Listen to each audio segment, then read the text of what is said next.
Thank you for that kind introduction. Good morning, bonjour à tout le monde. It's wonderful to be here this morning, and I'm so pleased to be introducing Premier Doug Ford, a leader who has worked towards enhancing infrastructure and connectivity in Ontario to support economic growth and improve the quality of life of Ontarians. At VHFR, we share that vision that is centered on enhancing intercity transportation to support regional development. The rapid Toronto-Quebec City Rail project is set to be Canada's largest public infrastructure endeavor since the construction of the St. Lawrence Seaway 75 years ago. With close to 1,000 kilometers of dedicated electric tracks between Toronto and Quebec City, the fast, frequent, and reliable train project is a bold initiative designed to meet the growing demands of our population and economy. One of the key reasons for this project is to alleviate the current strain on our transportation infrastructure. Ontario has seen significant population growth over the last 25 years, putting a lot of pressure on the system. And recent findings by the Toronto Region Board of Trade highlights the severity of this issue, noting that Toronto drivers lose an average of 118 hours annually due to traffic congestion, costing the region approximately $11 billion each year in lost productivity and opportunities. And similar challenges are faced in other growing areas, underscoring the urgent need for improved and reliable intercity transportation infrastructure. In the next 2 decades, an additional 6 million people will live in the corridor, further intensifying these challenges. Highway 401, today one of the busiest highways in the world, adds to the daily strain of many Ontarians, making alternatives like this rapid train absolutely essential. This fast, frequent, and reliable rail network will connect Ontario's largest population centers, easing congestion and providing a sustainable, convenient travel alternative.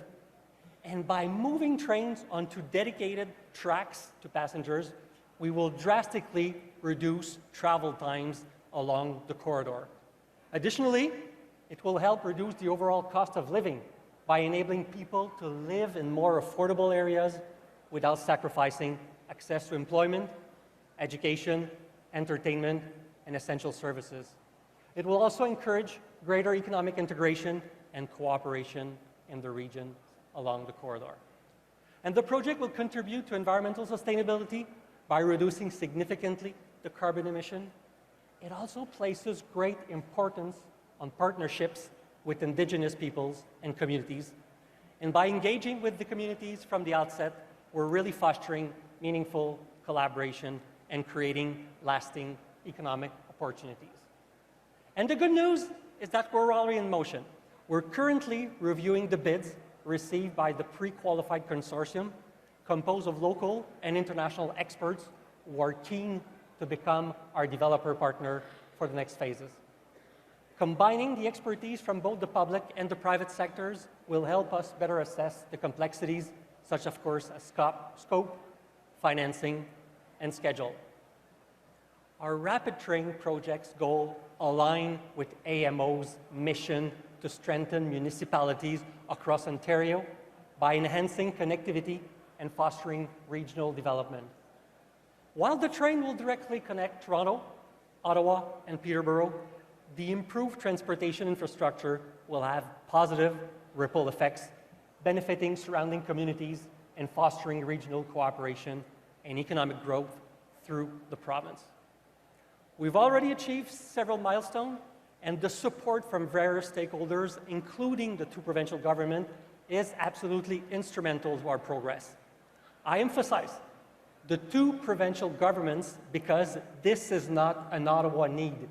It's a Queen's Park, it's a Quebec, and it's all of the municipalities along the corridor's need.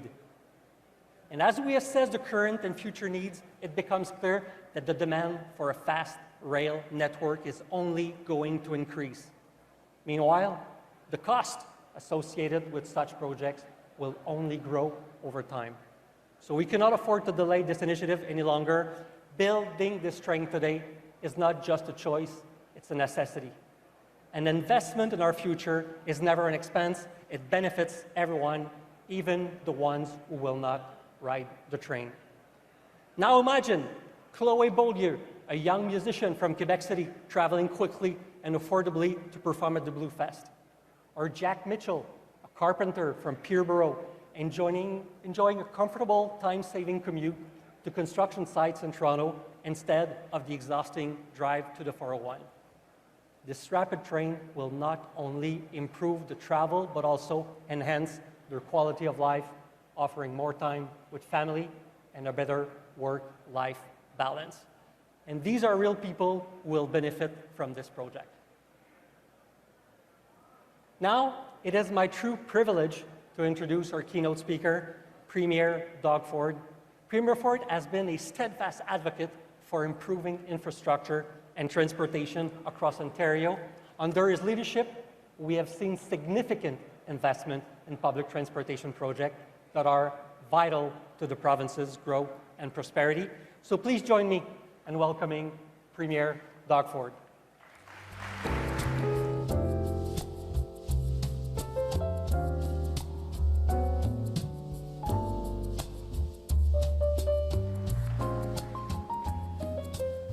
Well, good morning, everyone, and thank you, Martin, for that kind introduction. And you know, you want to talk about someone passionate about high-speed rail. You just heard from the guy. He loves it. He sat down with me, and what a great visionary. And before I get started, I want to congratulate you, Colin, and the outgoing AMO Board of Directors for all the work you've done over the last 2 years. Thank you for your partnership and for your service to the communities you serve. Friends, I'm thrilled to be back at AMO Conference and to celebrate AMO's 125th anniversary. Just think of that, 125 years. That's pretty staggering. It's an amazing milestone. You know, it's a milestone built on a long legacy of bringing people together in service of finding common ground and delivering real solutions to building stronger communities where people and families can live, thrive, and prosper. And folks, I don't hesitate to say that AMO's vision, its mandate, has never been more important. That's because Ontario is growing faster than it ever has before. Some reports suggest that our population growth could be as high as 800,000 people. That's like adding a city the size of Mississauga in a single year. In a word, this kind of growth is explosive. People from across Canada, from around the world, are moving to Ontario, eager to be part of the thriving communities we're building, excited about the Ontario dream. Folks, we have the opportunity, and I know a lot of the mayors have opportunities to meet people around the world, and especially our neighbors to the south, the governors, and we had 9 senators, U.S. senators from southern states come by, and we brought them out to Darlington to show them the small modular reactors, and I can tell you, talking to them, we had a really, really good chat. They're just in awe. They're in awe what we're all doing. It's never the province. I always say, if it was just the province, I'd be in deep trouble, our whole team would be in deep trouble, and Ontario would be in deep trouble.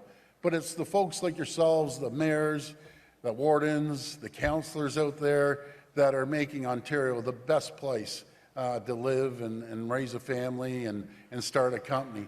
It really is. Without you folks, we couldn't get it done. But these newcomers, they also want to participate in our growing economy. An economy that's added more than 800,000 new jobs since we came into office in 2018, with 160,000 new jobs added since the beginning of this year. And again, if it wasn't for the municipalities opening their arms and saying, here, come to my municipalities, competing against each other, which I absolutely love, this wouldn't happen. And I have to tell you, I'm going to talk about a portal in a bit, but I have an opportunity to talk to Minister Vic Fideli, and you know, he sits down and he runs through the list, and it's literally, I'm not exaggerating, from here to the floor of multi-billion-dollar investments coming to look for a home in one of your municipalities. and an accepting and welcoming municipality to help them get through all the red tape, and this portal is really going to help.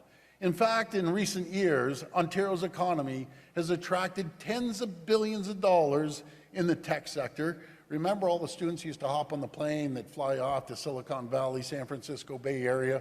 We're growing 365% faster than Silicon Valley. They employ about 383,000, an old stat that I figure a few months ago. We have 425,000 people in the tech sector. And I'll never forget a big bakery, Canada's largest bakery, one of the largest in North America. He said, we're a tech company that makes bread. So that's what the economy is looking for, is really smart tech people that are staying here, opening businesses, and investing billions of dollars. There's been $4 billion in life sciences invested here, and we're really opening up on the life science sector as well.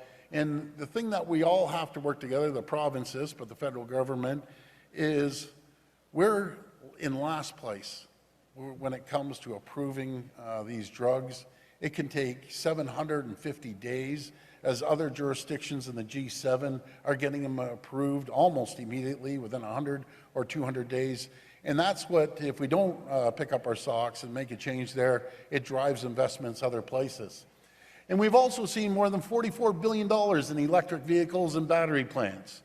What I'm most proud of is that these new investments, these new jobs are being created in communities right across our province. Take, for example, our auto sector. We can't forget the dire shape it was 6 years ago. And I'll never forget when we took office, Stellantis, which was Chrysler and Windsor, they were on their way out. Brampton was closing down. Oshawa came up to us and said, by the way, after 100 years, we are closing. They were gone, and they did close. But look forward, and Ford was going down to Mexico and so on and so forth. Look forward what all of you have done with collaboration with our province and the private sector. Stellantis is thriving, building the battery plants and making sure that they're going to be running 3 shifts. Brampton is going to be thriving. And GM came back and did the fastest build they've ever done in the history of their company, and pickup trucks are rolling off as we speak. You know, the reason 6 years ago they were chased out of our province was sky-high energy prices, an uncompetitive business environment, forced plants to close and take 300,000 jobs south of the border. What a difference a few years in a pro-worker, pro-business government makes. Over the past 4 years, we've welcomed new battery plants in Alliston and St. Thomas, with major investments across the electric vehicle supply chain in Brampton, Brantford, Port Colborne, Windsor, and Napanee, just to name a few. It's so important to our government to ensure that the economic growth we're experiencing benefits the entire province. I'll never forget, 6 years ago I came here and I said, we're going to see growth the likes of which this province has never seen before. That was 6 years ago. Look where we're at now, and there's still so much more to do collectively together, that no matter where you live in Ontario, you have the same opportunity to access a better job with a bigger paycheck. So today I'm excited to announce a new online tool developed by Invest Ontario that will help local and international investors better connect with municipalities. And I was fiddling around with it on the weekend. It is, I'll tell you, this one's slick. It's going to work really, really well. So make sure every municipality gets online and puts it into the portal. Because what happens through Invest Ontario and economic development, you know, all they do, they look on the list of what you've supplied them. And if you aren't on that list, they aren't looking for you. No matter if it's 20 acres, 100 acres, 500 acres, or 1,000 acres.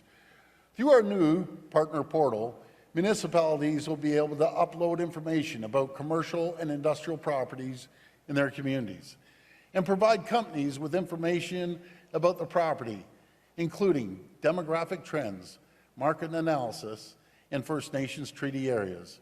It's going to be a powerful resource to help local governments and communities attract investments and jobs. But friends, as I've said before, as we rebuild Ontario's economy, as our population grows, we have to build the infrastructure needed to support this growth and ensure that it's sustainable for generations to come. We can't make the same mistakes that previous governments made.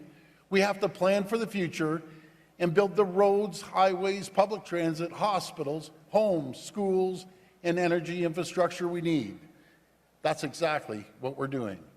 With the most ambitious plan to build in Ontario's history, matter of fact, in the country's history. And when I tell our neighbors to the south that we're spending on infrastructure about $200 billion, they're shocked. They can't believe it. And when I tell them, with the collaboration of everyone here, that our revenues went when we went into office, I called it, I was walking into a bankrupt company, that's the way I look at it as a private sector person, revenues of $150 billion, and it's now $214 billion, and increased $64 billion during a pandemic. And guess what? We've never raised a tax. We've reduced taxes by $8 billion each and every single year. We reduced taxes and the burden off the backs of people. Folks, it's a very simple theory, economics 101.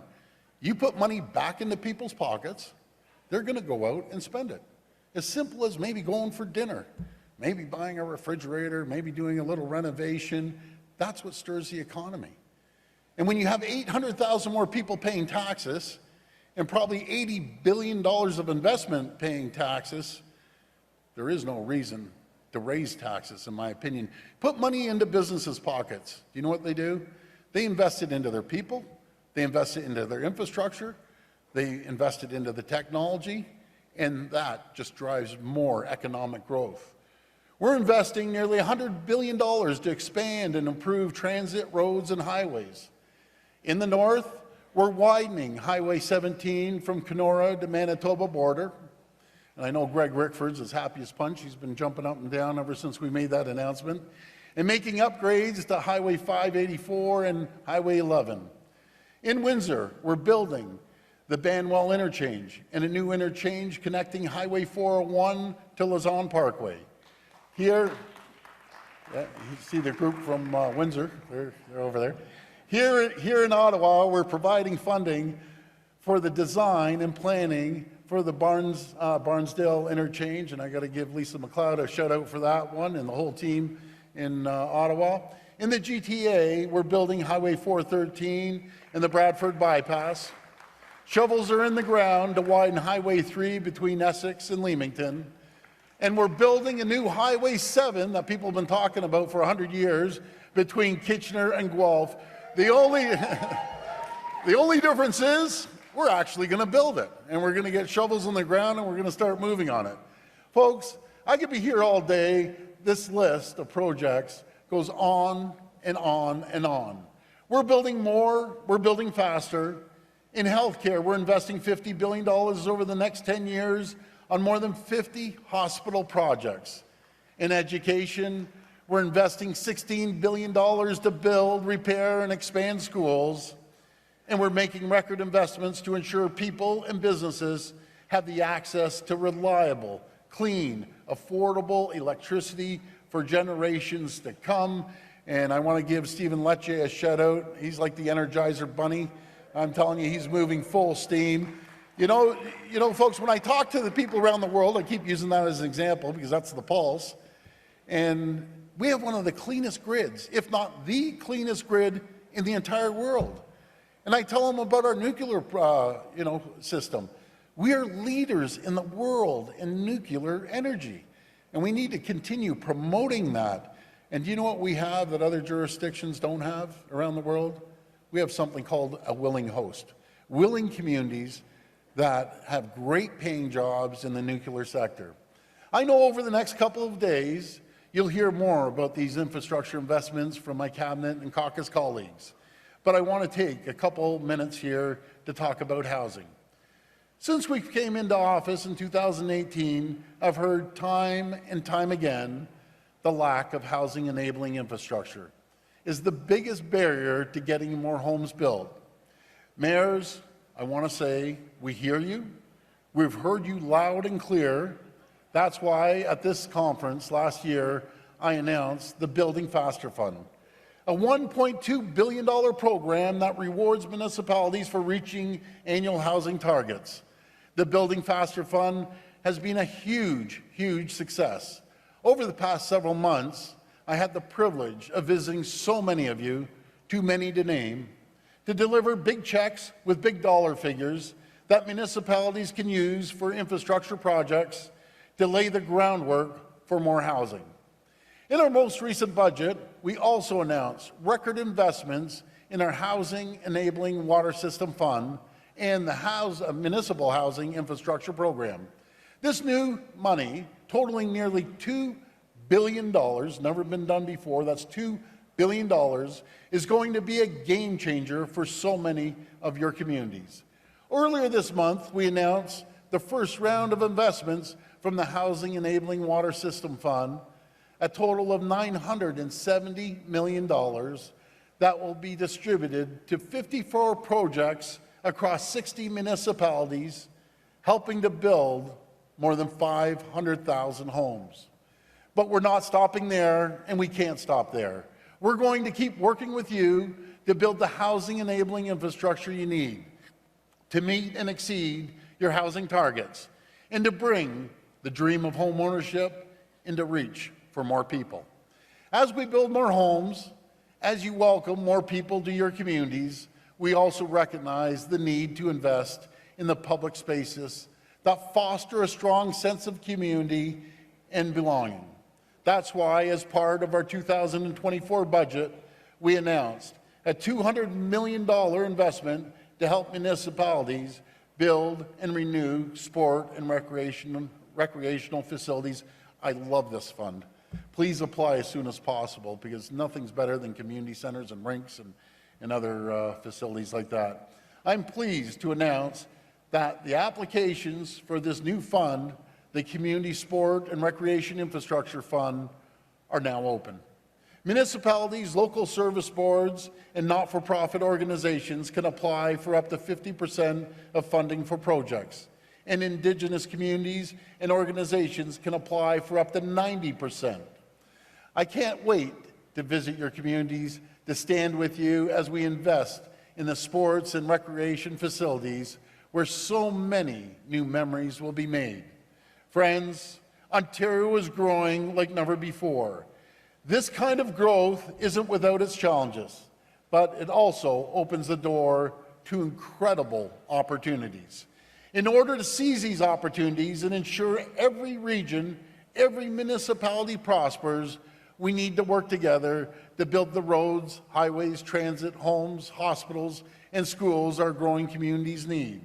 We need to continue to create conditions to attract new investments, to create better jobs, and yes, bigger paychecks. And we need to keep costs down for hard-working families. Ontario is the envy of the world. You just talk to people around the world. We are the envy of the world. And we have every single thing we need to succeed. We have the talent, we have the resources, we have the determination. All we need is to keep working together, always in service of the great people of this great province. Let's build a better Ontario together. Let's get it done. Thank you again for inviting me to speak today, and may God bless the people of Ontario. Thank you so much, everyone. Enjoy the conference. Thank you. Appreciate it.